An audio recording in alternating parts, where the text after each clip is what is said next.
this video I'll be reacting to one of the early uploads from the YouTube channel, the Game Theorists, and I hope that you like this video as well. If you do like this video, please consider going there and just say hello. And if you do like my videos, please do like my video. Please like, share, and subscribe to my channel, and comment down below if you have anything to share. Thank you so much. This video is back in 2012, so yeah. Oh, one more thing. I'm a huge fan of their work also. I'm a huge fan of their videos and their content. Yeah, they are very good content creators.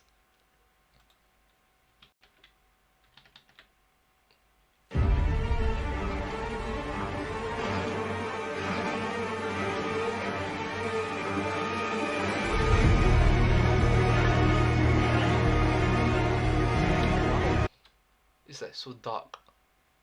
So the atmosphere is like so dark, so green.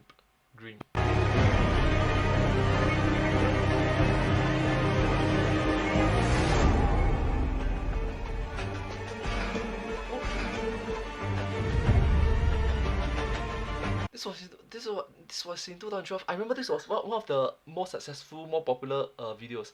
I'm gonna guess I've not read the title of it. Is the zombie thing, right? How to kill a zombie, right? Game Theory.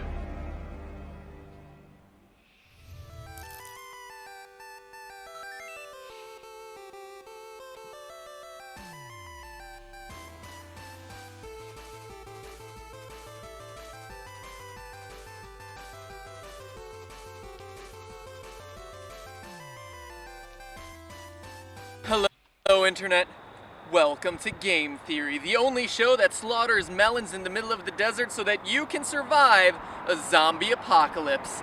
But before I get all... Oh my god, he looks so young. He looks so young, gosh. Really.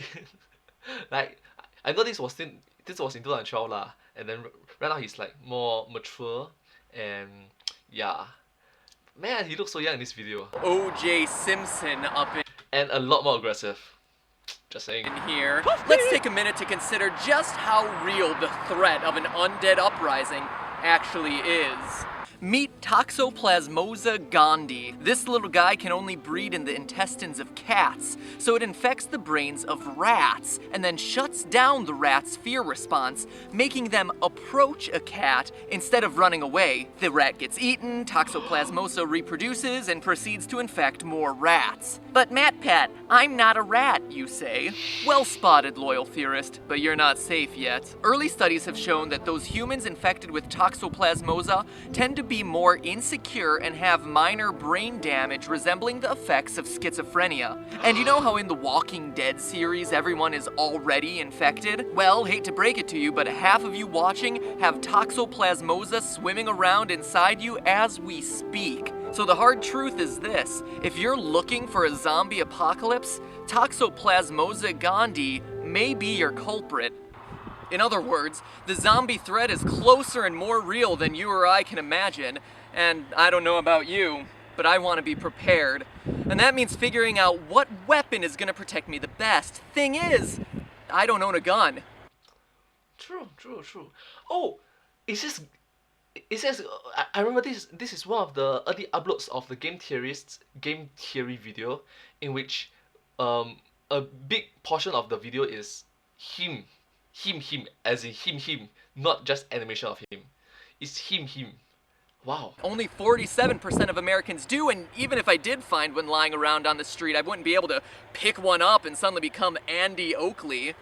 So the question is, what do I use? I'm left with what I got. Tools, cutlery, maybe a little oil and gasoline. So which of these things is gonna protect me the best from a toxoplasmosis outbreak? Let's find out. He actually spent the effort to research. He's very passionate about his work. He just do the hard work to learn about all this knowledge to share with us. First, let's get two things straight. There's a lot of zombie lore out there, but to me, The Walking Dead's makes the most sense. Kill the brain, kill the zombie.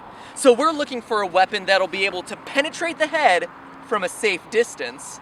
Second, we're using watermelons because they're a decent approximation of the human head. Hard exterior with a soft and squishy interior. Plus, there's anecdotal evidence to support this. An officer who was near President Kennedy when he was shot said that it sounded like a watermelon being split open. Gross, but true. Also, a recent episode of Fox's hit drama Bones said that the human head has the same density as a watermelon, so there's that. Wow, he actually gave 3 different references for the fact that watermelon is a good, it's not perfect, but it's a good reference to a human head. Would a pig skull have been a more accurate representation? Sure, but I don't have the budget or the stomach for that sort of thing. Plus, watching a watermelon explode is so much cooler. First, let's start with a classic, the kitchen knife. The trouble is, we're not getting deep penetration. Huh, that's what she said. As loyal... I get the joke, That's what she said. Theorists may remember from the Fallout headshot episode, the base of the brain is where the motor function is housed, the cerebellum and the brainstem.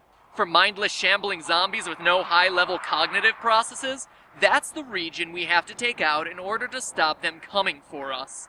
So if we're using a knife, even a large one like this, we would have to aim our blow to either the side or the back of the zombie's head. The side or the back? Not the front. The front, no. Something that, in the heat of the moment, you don't want to be thinking about. Also, the short range of the knife leaves us open for a bite. In short, the knife isn't bad, but we could do a lot better. So if we're gonna kill the zombie, we have to get through the head. Now, I don't know about you, but when I think of deep penetration, I think of drills with comically large bits. Whoa there! But let's face it, a drill bit this comically large isn't going to be in your garage. True. Probably something more along the lines of this size. True. Drill operation like a boss. And if we're using it to penetrate a zombie skull, sure, it's a nice puncture wound, but it's not giving us the deep penetration that we need to hit those core parts of motion, the cerebellum and the brainstem. You should put a sensor there. In other words, drill bit ain't gonna cut it. True. Speaking of cutting it, you know your axe is serious when it comes with its own sheath.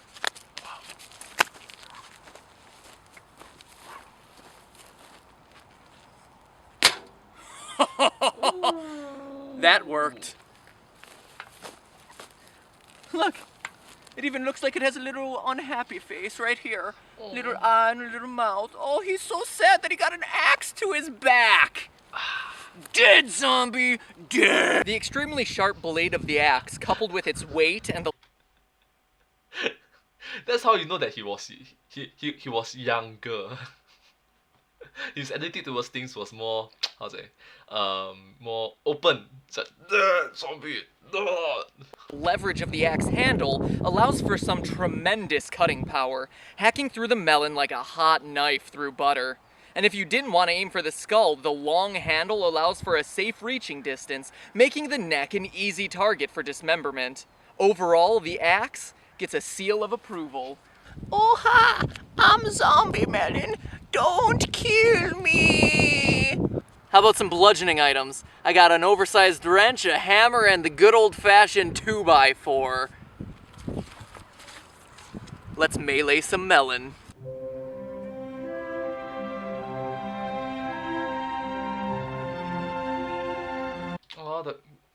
The music is so peaceful, so nice, so calm.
Hear ye, Judge Matthew presiding. Verdict on all three, not ideal.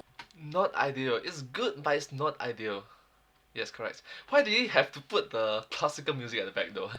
The wood had too much surface area striking the watermelon, meaning the force it was delivering was distributed out instead of focused into one precise point.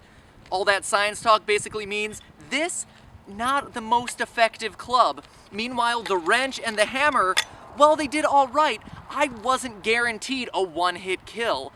Plus, because they're so short, I have to get in close to the zombie, meaning I'm running the risk of getting bitten. Hammer tended to get caught.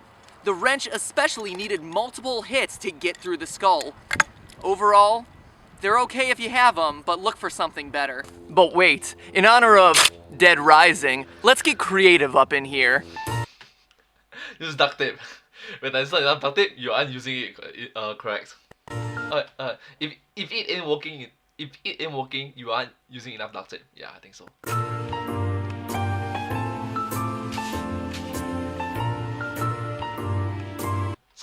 Such a calming, smooth background music for something so boom boom boom. Apart, all three of them are meh weapons, but when combined, they become this. The homemade version of a spiked bat. Probably should have pre-drilled my holes, huh? Oh well, let's see if it works.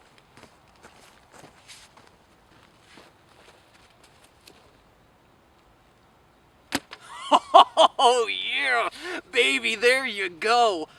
What was 3 mediocre weapons became 1 awesome weapon just with a little creativity, giving me a good penetrating power with a safe distance. Awesome, awesome weapon. The power of ingenuity, the human mind. But when it comes down to it, nothing is gonna beat the granddaddy of bludgeoning weapons, the sledgehammer. I'm hoping to How many watermelons did he prepare for this video? feel like Gallagher here, so I've kept the camera really far back so that none of these watermelon guts gets on it. But hopefully that doesn't prevent you from seeing the fireworks. At least what I hope's gonna happen.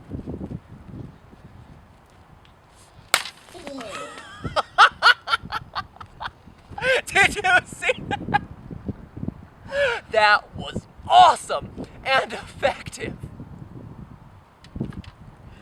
Even like broke the table.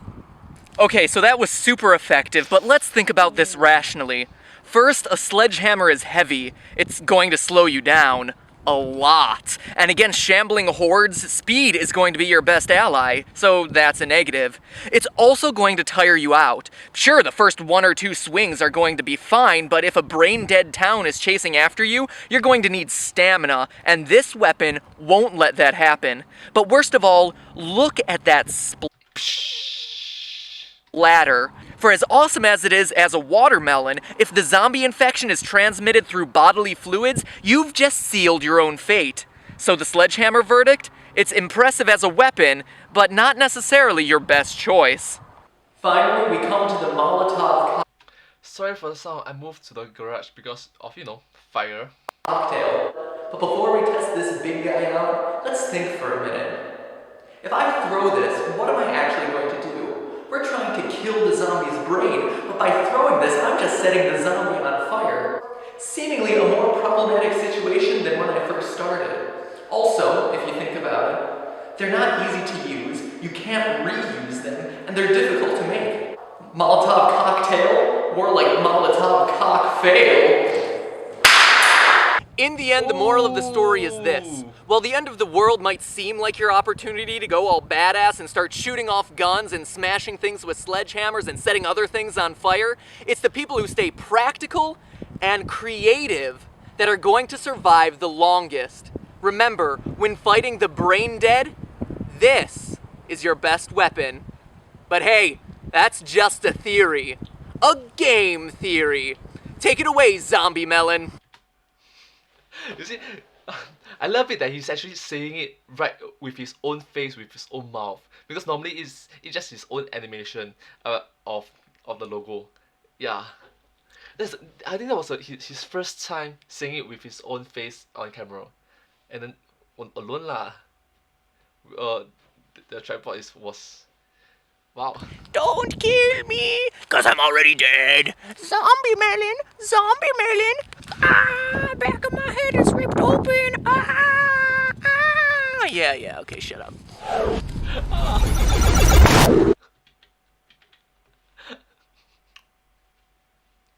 Man, my pet is so young.